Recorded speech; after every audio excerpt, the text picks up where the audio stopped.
Hey everybody, Ben Summerville Gardener here. I've got a special treat, I hope. Nice little flashback to 2021 video to show you today, and I'll get to that here in just a second. I just wanted to preface that so you weren't too confused about what was going on, because back in 21, when I lost this footage, or was not put on YouTube just yet, hadn't quite started the channel yet, you know, lots of things happened back then, but since then, a lot's happened also, to include my plan and vision for the backyard. Of course, you've seen in a couple of the videos I've already put out where I'm at and what I'm doing currently. So I just want to spin you around here and show you that just real quick. We've got the bananas going here. Nicely edged landscape, nice little sporting net, some feijoas. Got the landscaping going. Still have the maintenance area there with a big old pile of Zeon zoysia that I've saved from the wood chip area.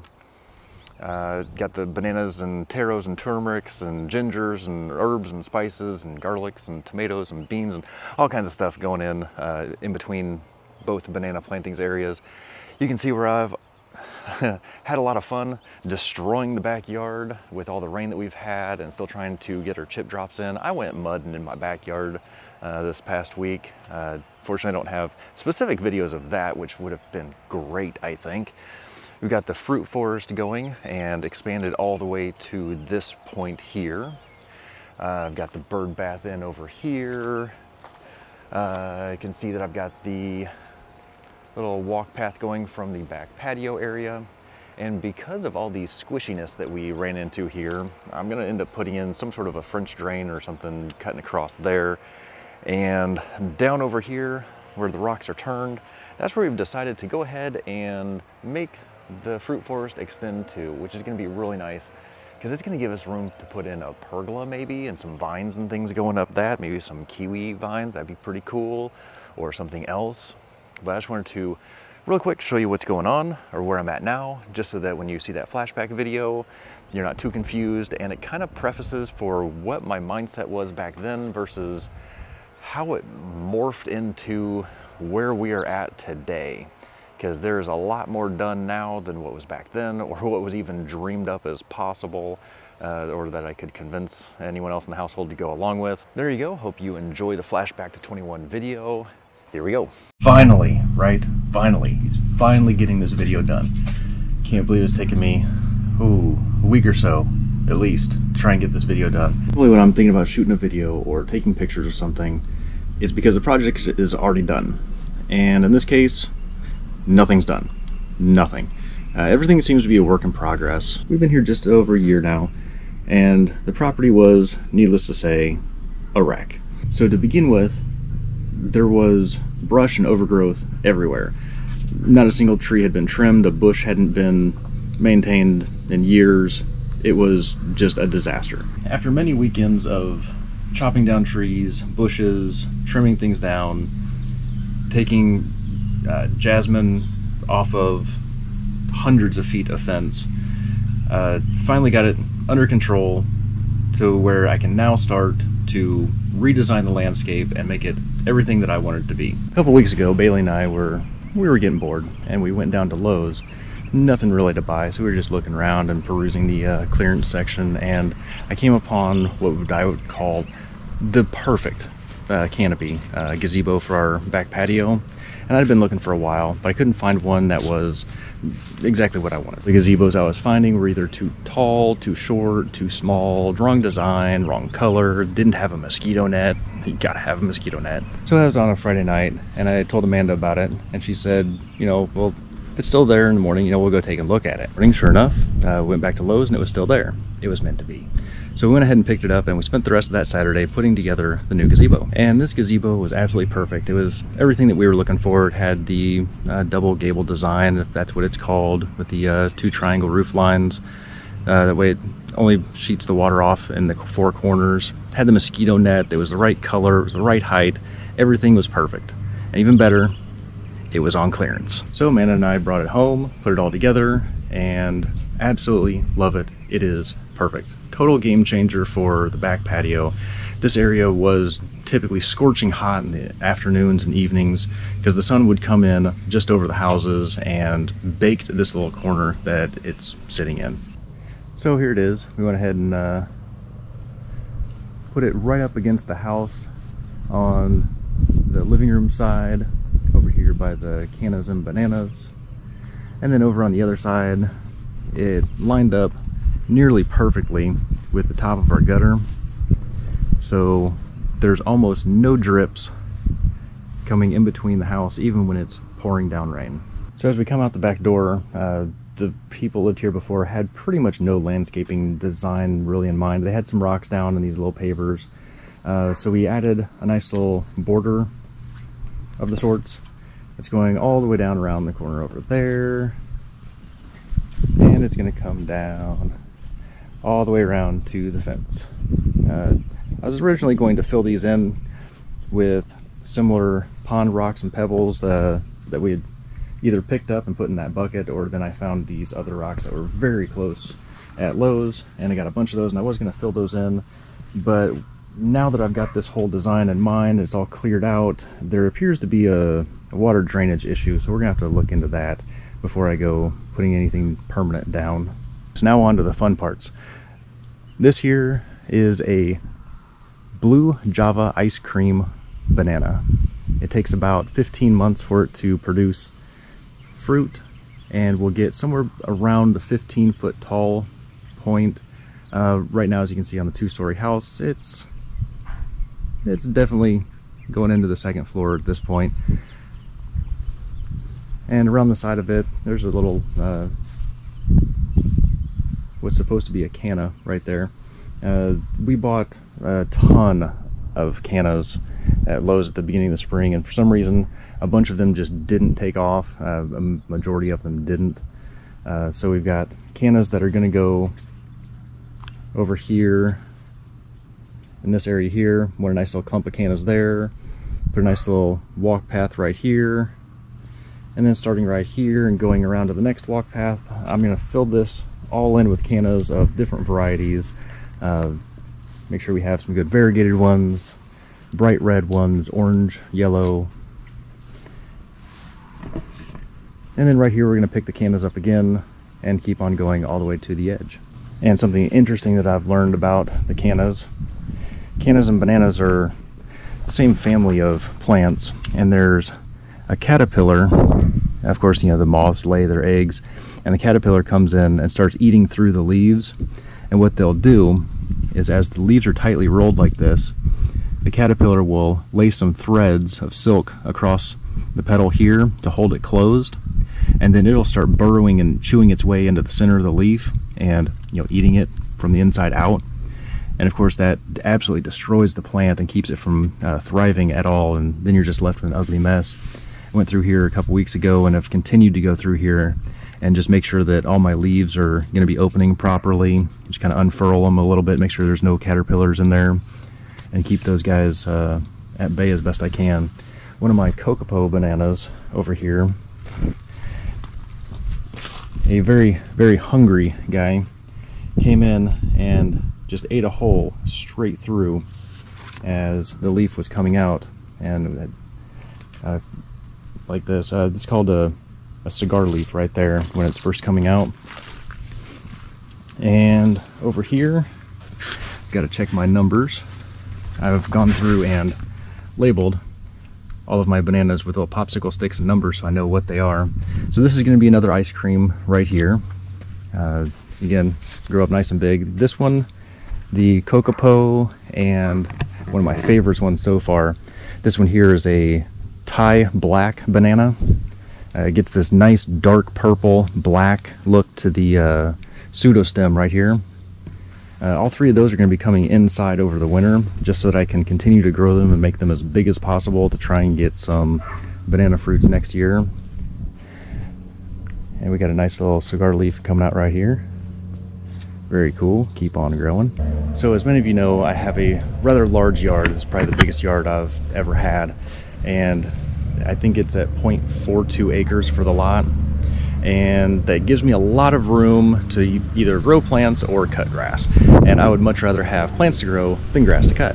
So all along the edges over here, I've done a 10-foot border along the entire edge of this side, and I've been starting it out with landscaping timbers, too tall, to help hold in what will eventually become a very large amount of compost.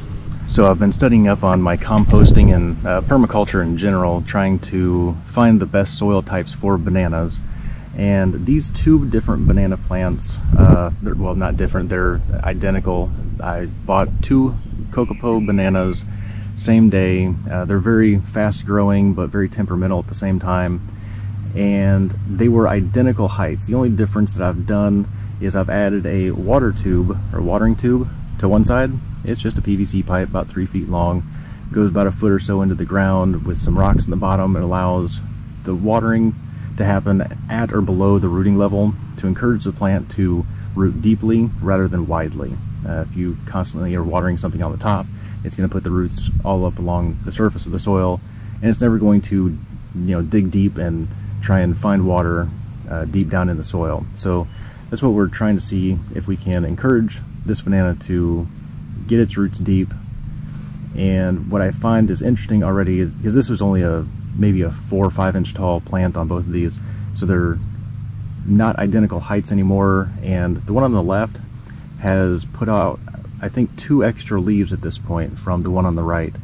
I thought that was kind of interesting that it's not only putting its roots deeper, hopefully it's making the plant stronger and healthier overall. So with all these different banana varieties, I've been trying to do what I can to keep everything straight. I started out by simply writing the name of the banana on the board, and then I decided to go with a numbering system just because, well, it's not always easy to write out an entire banana name all at once. So I know where I'm going to be putting different ones. Number 4 here, that's going to be the black tie. It's going to go right there where that little coconut core pot is, and that's going to be next year because it's going inside with me. Next we have a Grand Nain banana, and if you look at the little pups that are next to it, that's how big the center, the mother plant was when I first got it, and it was only maybe 6 weeks ago, and it has already put out 2 pups of its own and grown probably 4 to 5 times its original size.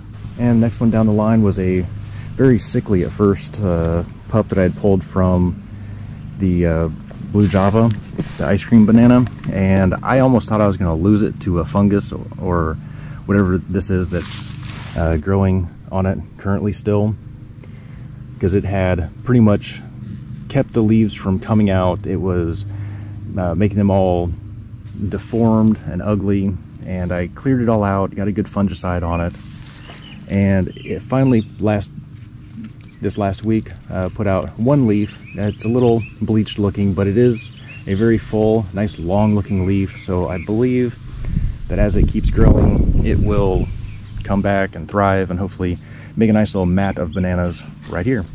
And the next one down the line is a Saba banana.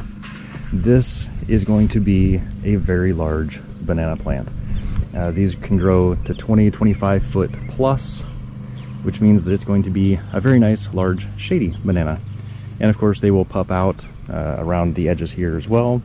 And I'm going to go back to the banana farm where I got it next year in the spring, and probably get, I don't know, 10 more of these probably, to go ahead and fill in this area, and also to work on the back fence wall as well. So as we continue around, lumber prices went through the roof, so this is where it stopped.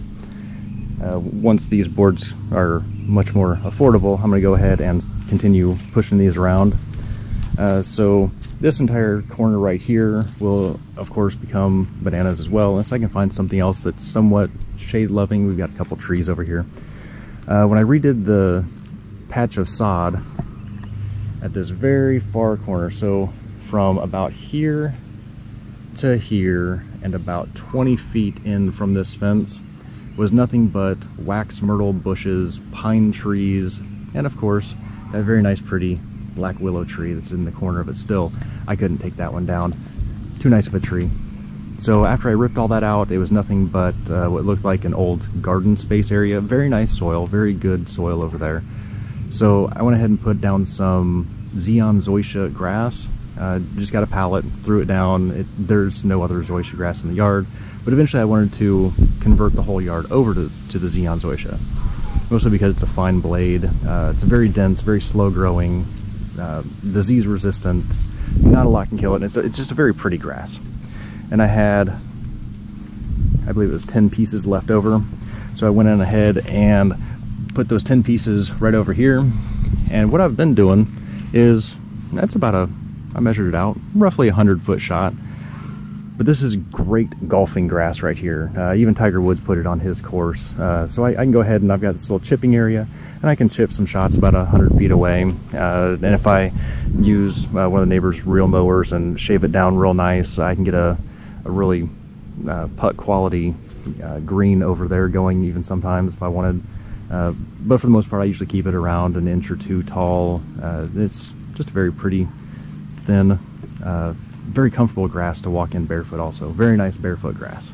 So as we follow the edging around here to where it stops, we then have 4 feijoa bushes. These are also known as pineapple guavas.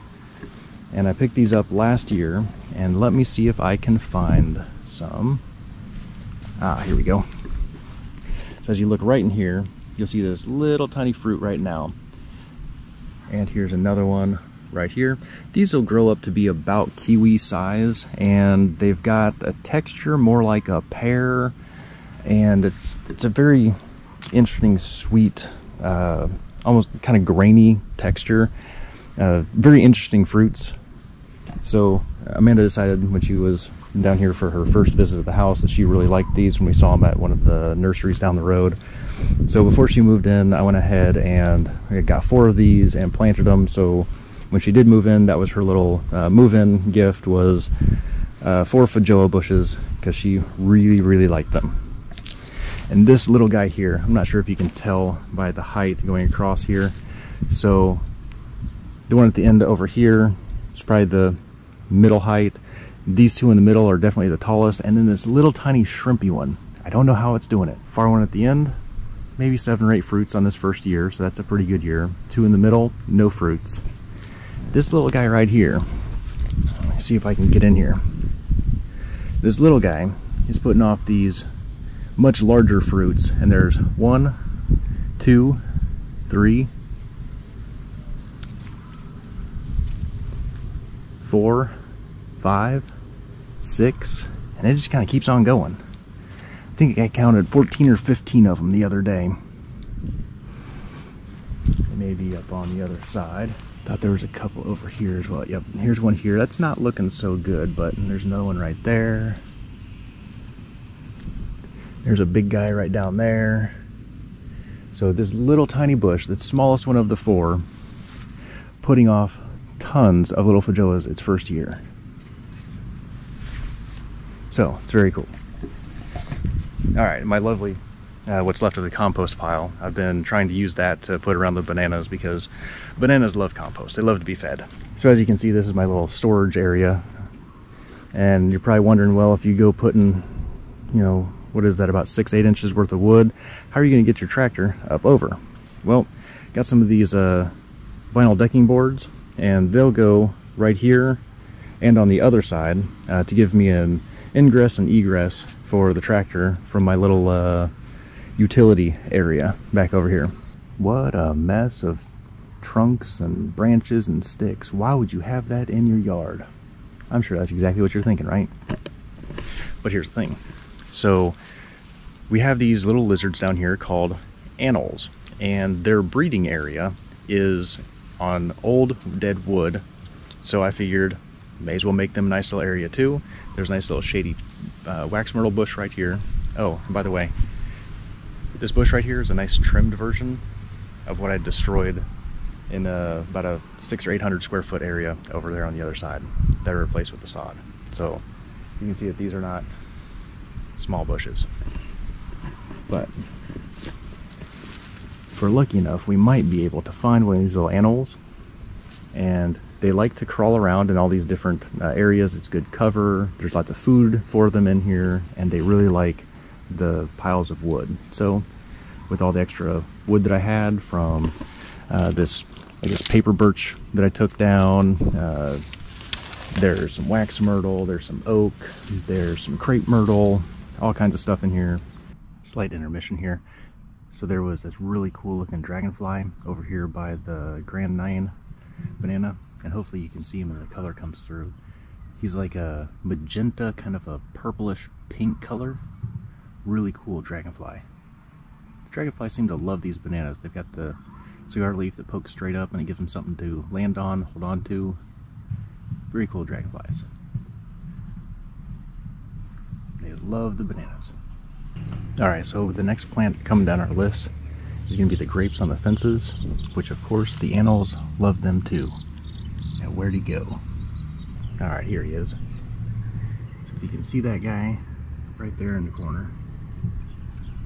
Oh, he did. Took off. So our next plant's coming down the fence line is going to be the grapes. I believe they're Candace grapes. I'm not really sure what they're good for, but I figured it's better than the jasmine. And so here are the grapes. Right now we've just got them growing in pots. I don't remember why I did that. But anyway, eventually those are going to get planted directly in the soil. We're going to have them going up the fence and coming all the way across on both sides. And there's 2 of those right there. And I might move the one on the right down just a little bit further. As we come down the fence line, you can kind of see where my nice little drainage ditch is here that I had to dig. More on that later. But we've still got the stumps here from where the jasmine was growing. I left those stumps there just to make sure that it was good and dead, because I do not want that stuff coming back and, oh yes, destroying my fence. So the way this area was graded, my backyard and my neighbor's here backyard, everything seems to drain right down here to where you see I have this little wood chip line right now. So I went through and I dug some drainage ditches. Right here behind this large banana is like a drainage area to where it drains down into the draining system, goes out to our pond. And our new neighbors back over here in the cream house, they've got a little kiddie pool that they like to fill up nearly every day with a couple 100 gallons of water. And when they dump that thing, it comes all down into my yard and floods my backyard. So you can kind of see where I've made this nice little drainage ditch right here to improve the flow of their hundreds of gallons of water every day. They haven't filled it up the last couple days. Not sure why, don't care why. But all of their water comes down over here. What was supposed to be a nice little bushy area over here has about half my bushes died because of all the water. But it comes down here into this little drainage area and flows and flows and flows right down there. It's not perfect, but it flows. Quick shot from this angle just to show how the drainage comes from over here by the black willow, down around my little putting green of grass, over, skates over a little bit, and then goes back around. I tried to stick to the normal, the natural contours of the ground that the contractors had made, and just make it deeper to allow everything to kind of drain to this one central area and get it going. If we get a rain here in the next couple days, I'll see if I can post a video on that.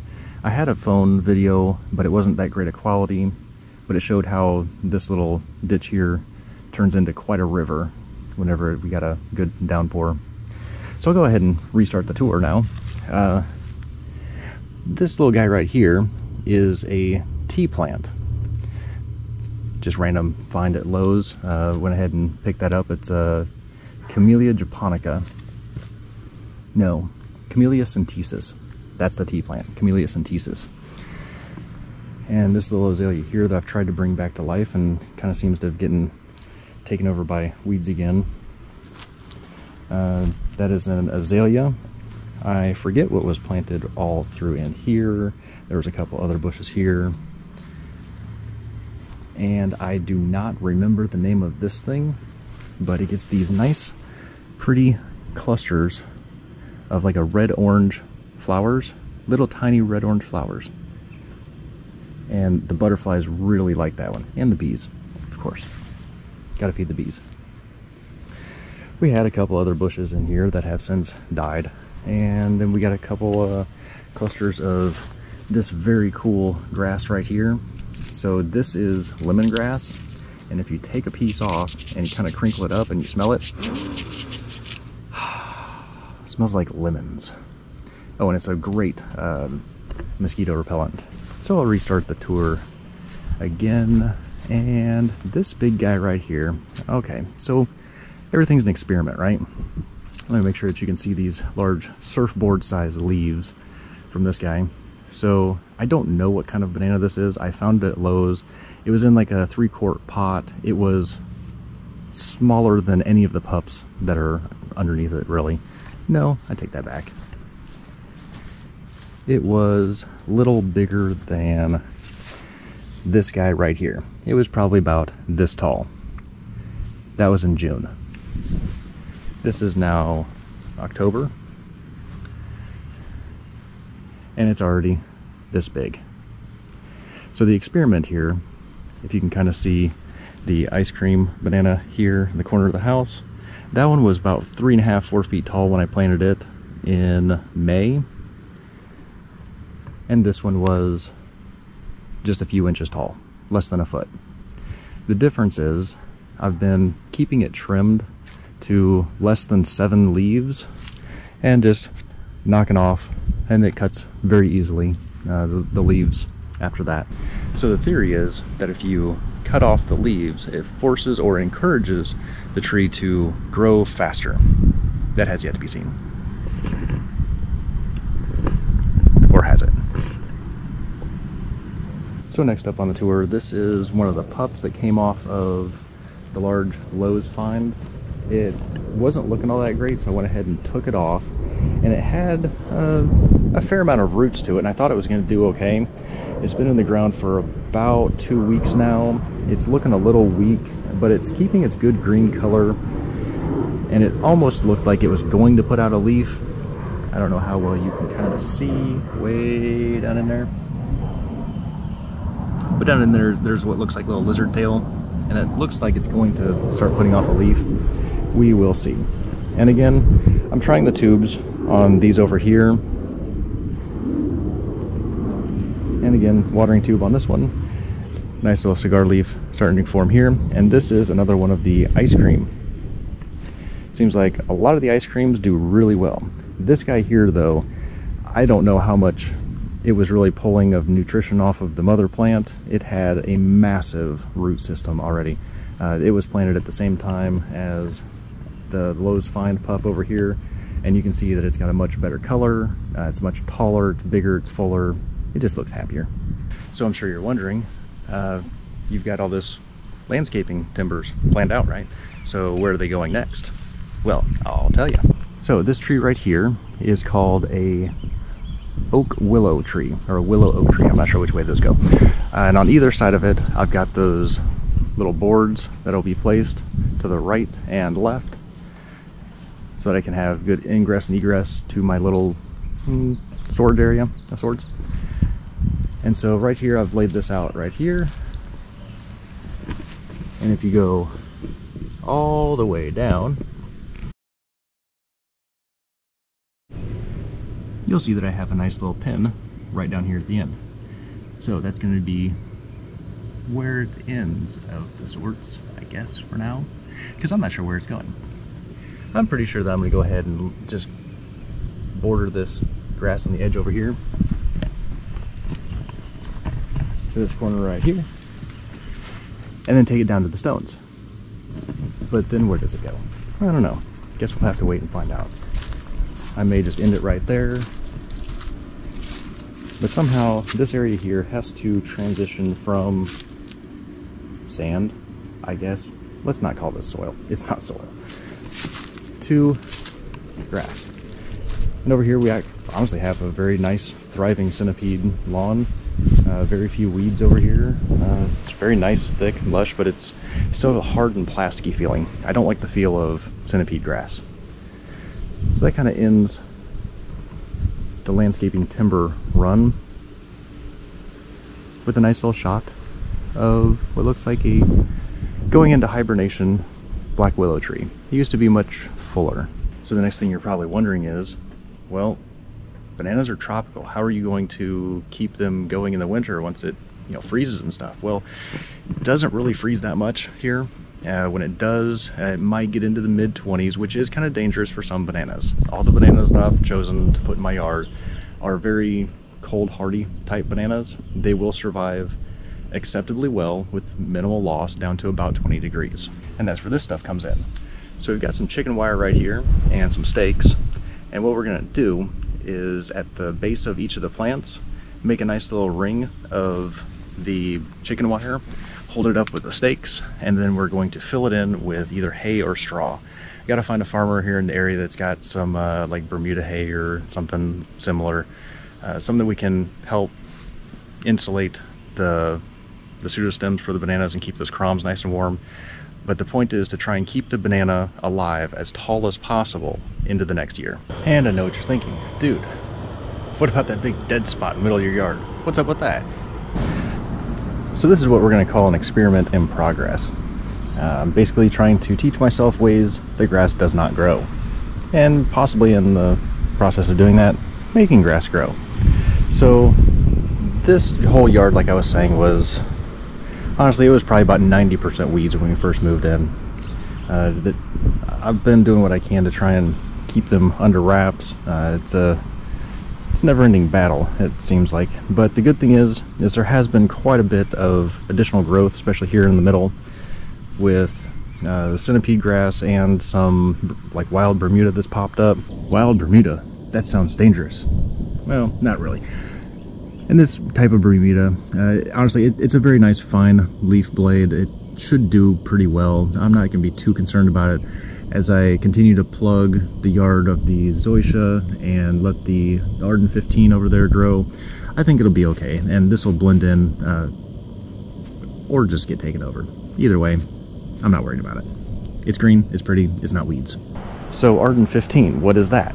Well, that's a hybrid Bermuda, and it grows by seeds, which is kind of cool because I don't have to worry about laying sod and doing all that.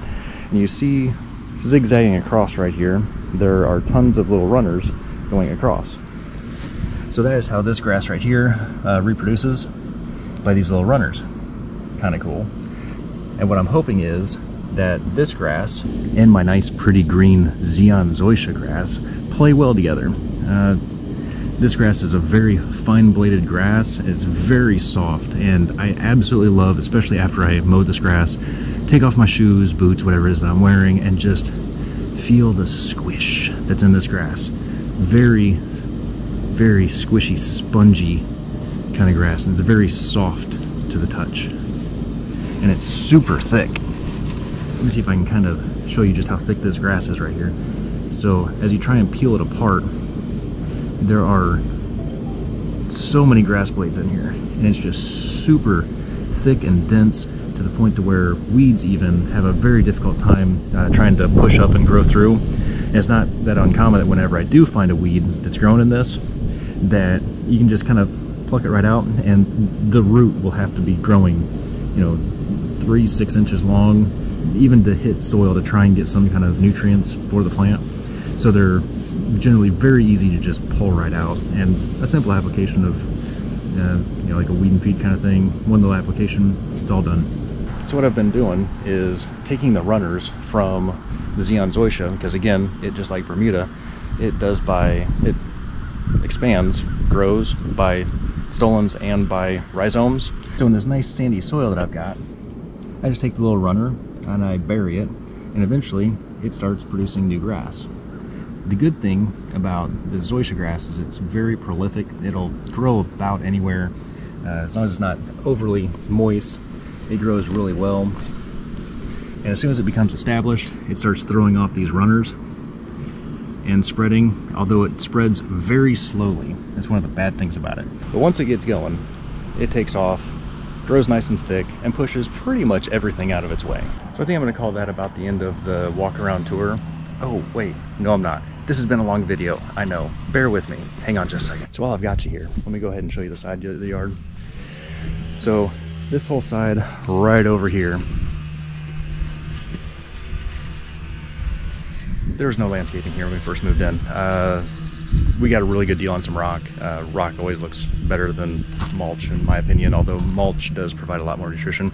So down this whole side right here, we're gonna go ahead and put some oleanders down this entire stretch. And of course you got to have a banana up front. So this is a dwarf red Enseti banana. Might need trimmed up just a little bit, but that's not that big of a deal. A lot of these you can just snap off. Okay, it's not gonna cooperate. I'll cut that later. Just take off the bed and it grows pretty well.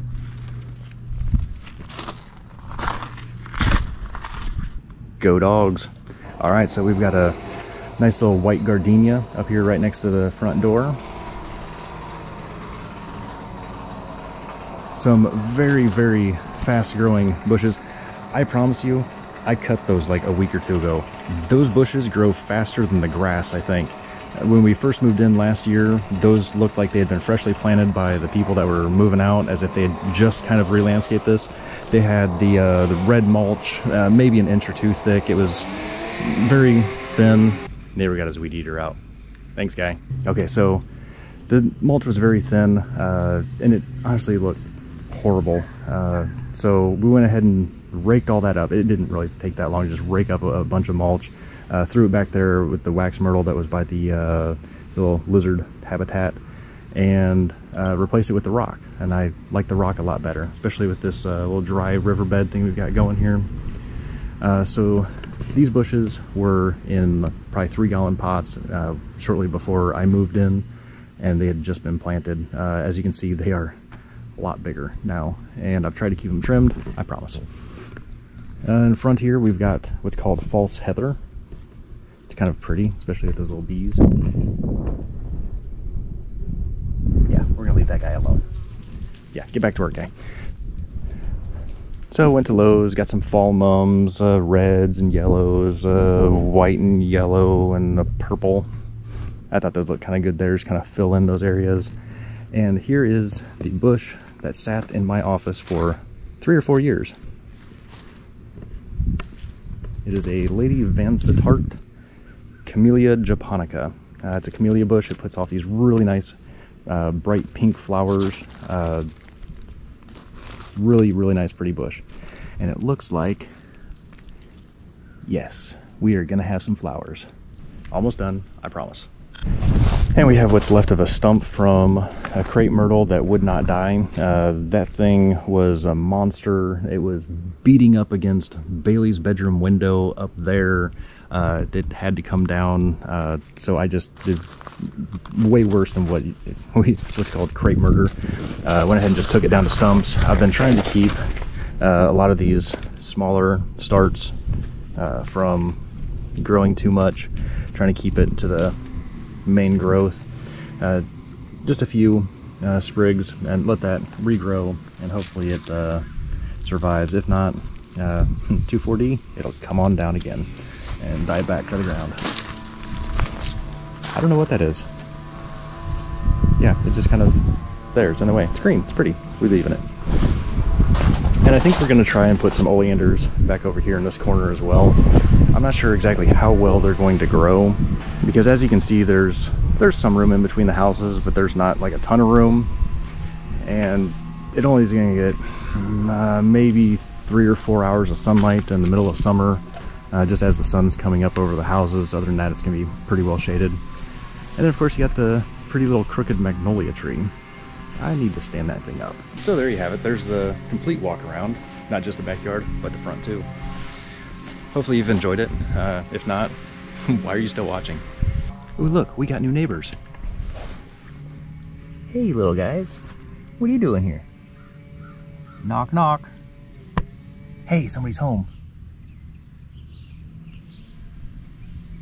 Gotta love the fire ants. So as you can see, there's a fair amount of work left to do. So what did you like about the video? What didn't you like? Is there anything that you want to see more of? Any thoughts, ideas? What you got? Importantly, if you're not busy, you can come over and help. I'll let you. See you guys next time.